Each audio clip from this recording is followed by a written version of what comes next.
Saudara-saudari, kita hadapi ekonomi disebut pandemik. Ekonomi pandemik kerana tidak menentu. Pertumbuhan muncul. Negara dipimpin oleh kerajaan yang terlalu rapuh kedudukannya. Kalau undi yang terakhir 111 lawan 109. Perdana Menteri pun tak tidur lena. Tak tahu ke mana dan bila keadaan berubah. Tumpuan untuk jaga ahli parlimen ini dan pemimpin-pemimpin. Belum pernah dalam sejarah jumlah menteri begitu besar. Untuk apa? Untuk menjaga kuasa, jangan lari. Bukan jaga rakyat. Bila kita tambah menteri daripada 50 jadi 70, belanjanya tambah berjuta-juta ringgit. Tambah kementerian-kementerian baru. Masa Covid, kerja pun tak ada. Tambah kementerian baru yang tak ada payah kerja, gaji yang tinggi. Dalam masa yang sama, unjuran pengangguran di Malaysia seluruhnya, lebih lagi di Sabah, sudah mencecah hampir 1 juta orang.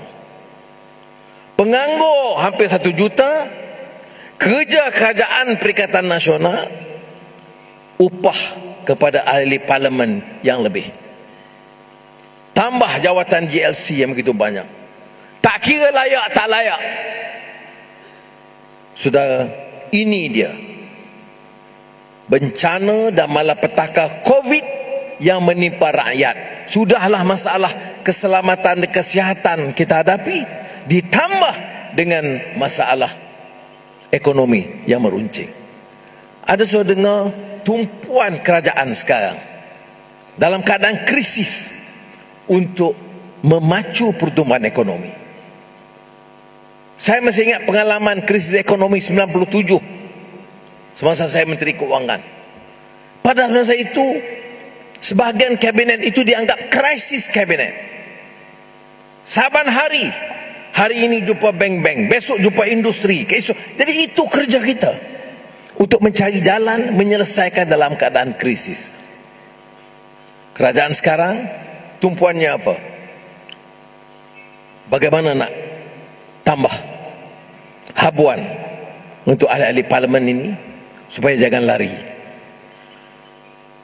Sebab itu saudara, peluang saudara dalam keadilan, dalam pilihan raya ini memberi signal yang sangat jelas. Enough is enough. Sabah ini bukan punya sejarah politik yang baik. Ada orang kata kita nak Sabah saja. Ya, saya setuju. Soal Sabah, Sabah tentukan. Wakil rakyat Sabah, pilih orang Sabah. Ketua Menteri, cari orang Sabah. Saya setuju. Tetapi jangan lupa, orang Semenanjung, Kuala Lumpur pun ada yang merompak kekayaan negara. Di Sabah pun banyak rompak balak Sabah oleh pemimpin-pemimpin Sabah. Apakah Melayu atau Kadazan, kalau tak pilih orang yang punya komitmen, sama saja. Sebab itu isunya bukan isu suku kaum mana, isunya bukan dari mana, tetapi isunya apakah mampu kita lantik orang-orang yang punya integrity to lead with integrity. Enough of corruption, enough of racism, enough of religious bigotry. Baru boleh kita bawa agenda ini ke depan. Kita tumpu. Jadi sebab itu saya untuk hari ini saya beritahu pada pimpinan, saya bangga dengan rakan-rakan di Sabah. Tentu keanggotaannya ramai, betul, ya. Dan banyak, kerana dalam setahun yang lalu orang bicara hanya yang negatif. Dia tak bicara bahawa jumlah keanggotaan kita melonjak naik. Keluar 3-4 kerat, lonjakan lagi tinggi. Dan ada orang kata nampak diam, tak berlaku apa-apa. Orang tidak tahu.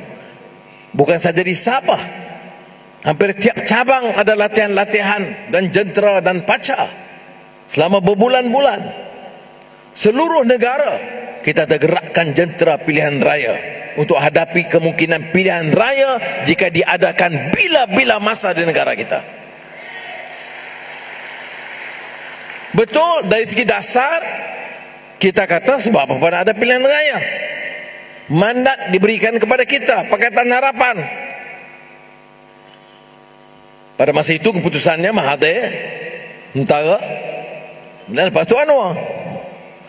Belum sampai dia berhenti, dia terlupa perjanjian tu. Wei, nasib. Ya, tetapi mandat itu mandat Pakatan Harapan. Orang sokong pada masa itu, kalau di Semenanjung semuanya bertanding atas tiket keadilan. Ya. Jadi jangan pandang ringan ini bendera keadilan. Yang perintah kerajaan persekutuan seluruh Semenanjung adalah bendera keadilan yang memenangkan kita dalam pilihan raya yang lalu. Ya. Jadi kita punya sejarah penerimaan 52% rakyat. Walaupun pada masa itu tidak sama di Sabah dan Sarawak, tetapi satu permulaan yang sangat menarik.